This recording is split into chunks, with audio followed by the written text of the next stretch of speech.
4, 3, 2, 1. I'm John Miglosh for the WDMA, and we're coming to you live at the moment. And we're going to talk about marketing technology today and faith in business.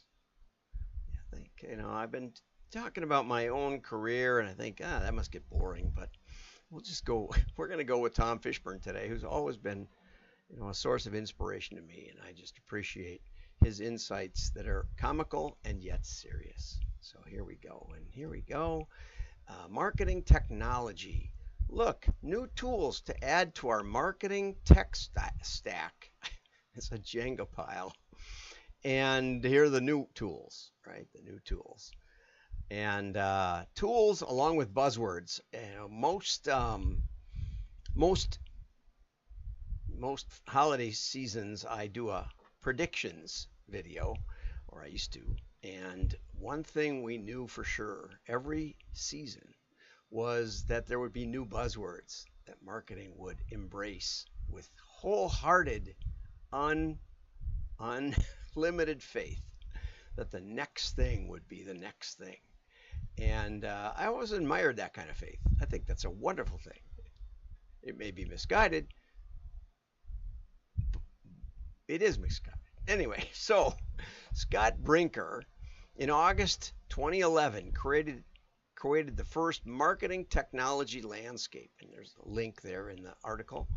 And Scott continued mapping the landscape as the numbers of marketing technology solutions exploded. So in 2011, it was 150 different marketing solutions. In 2012, it was 350.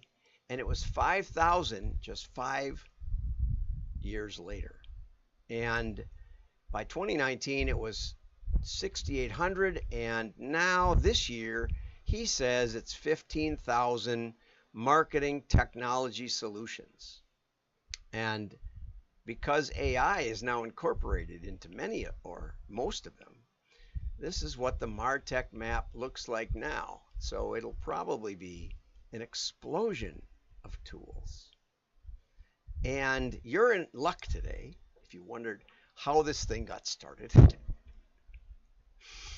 I gave a presentation in the late 80s of marketing, computers in marketing. And that sounds, I don't know what it sounds like. It sounded pretty straightforward to me. So I was at the New York Hilton, right on the Avenue of the Americas, right there, Fifth Avenue in that area. And I gave a breakout session, and I asked the New York Hilton AV people, I said, I'm going to bring a computer. Now, that particular trip, it was a compact, luggable, looks like the size of a good size sewing machine. And it had a case, like a nylon case. When I took it to the airport, they had to put it up by the jump seat because it didn't fit in the luggage compartment, but the airline refused to take it as checked luggage, and I was not inclined to check it in the first place. So it sat with the jump seat on the plane, and as I walked around the convention center, I must have looked like I look now, a hobbled old man, because I was bent over trying to carry this computer, which, the original compact design, it had a screen about this big, right? And so anyway, I was, I was afraid to set it down anywhere. It was about a $5,000 computer that good Lord weighed maybe 20 pounds, 25, 30 pounds. I don't know. It was substantial. Anyway, I asked the hotel guys, I'd like to hook up some monitors, some good sized monitors to my computer so that I can show my screen in my session. And they said with a straight face, why would anyone ever hook up a computer to a monitor, to a TV screen, basically? And I said, just let's go with it. Now later, I bought a fancy schmancy $2,000 piece of glass so I could put my computer screen up on the wall on an overhead projector. This was the way the technology was moving. All monochrome. by the by. Anyway, so in comes my, this is supposed to be a roundtable discussion of how we can use computers in marketing. And there were companies like IBM and More Business Products and LL Bean, I think, was there. And, just some really substantial companies because it was New York City after all. And I said, before I start, I'd just like to ask, how many of you are using computers in your marketing department? No hands. It was 30, 40 people. No hands went up. I said, oh, okay. How many people have a computer that you can access in your marketing department? 2 out of the 30 or 40 people. I said, okay. Well, then instead of a roundtable, this is going to be a bit of a presentation on how I use computers in marketing.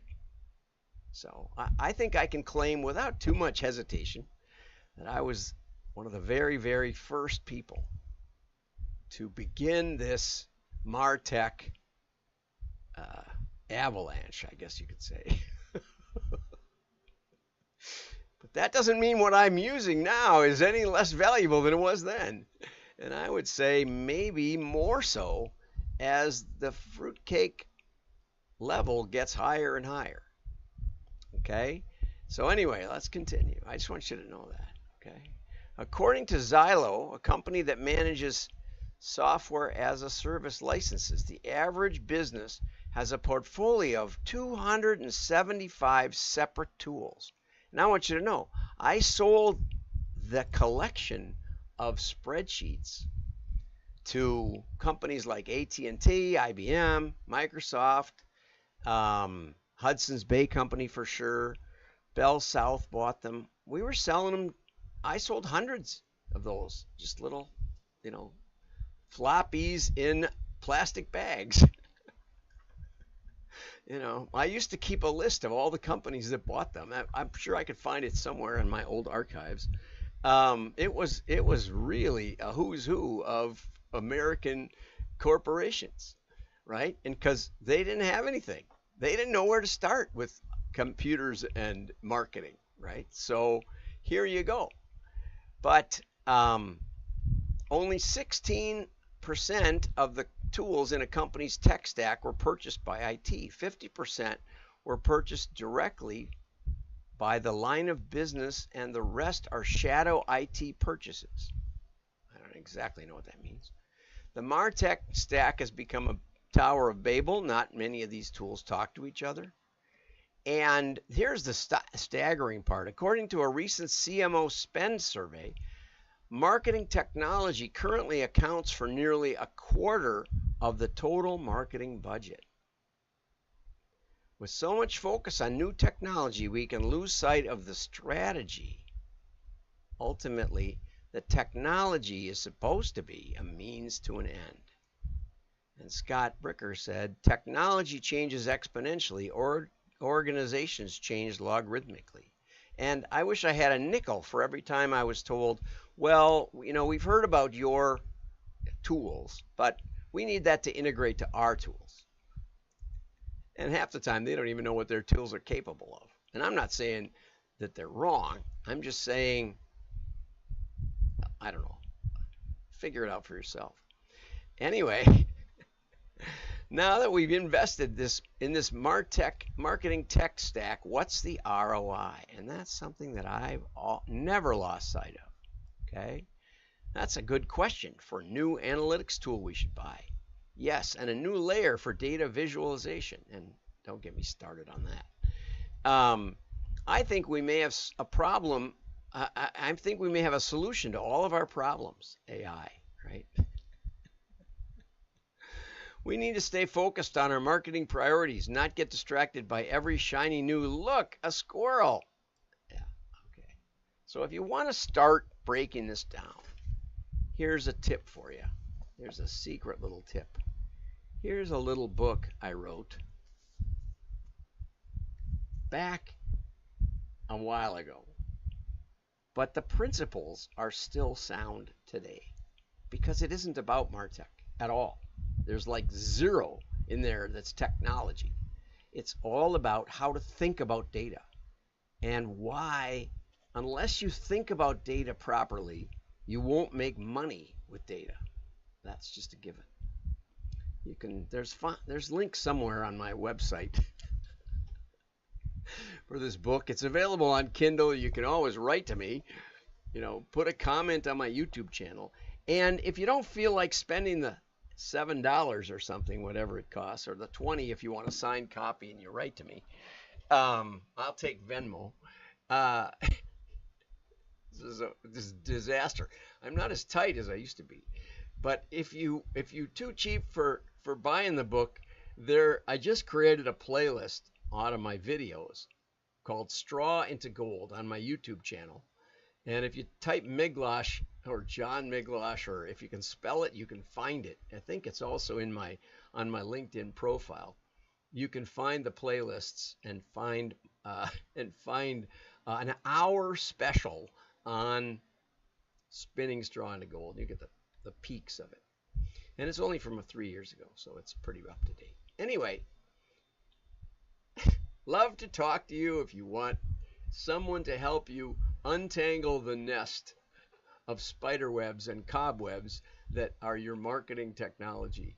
Have a great day. Like and share.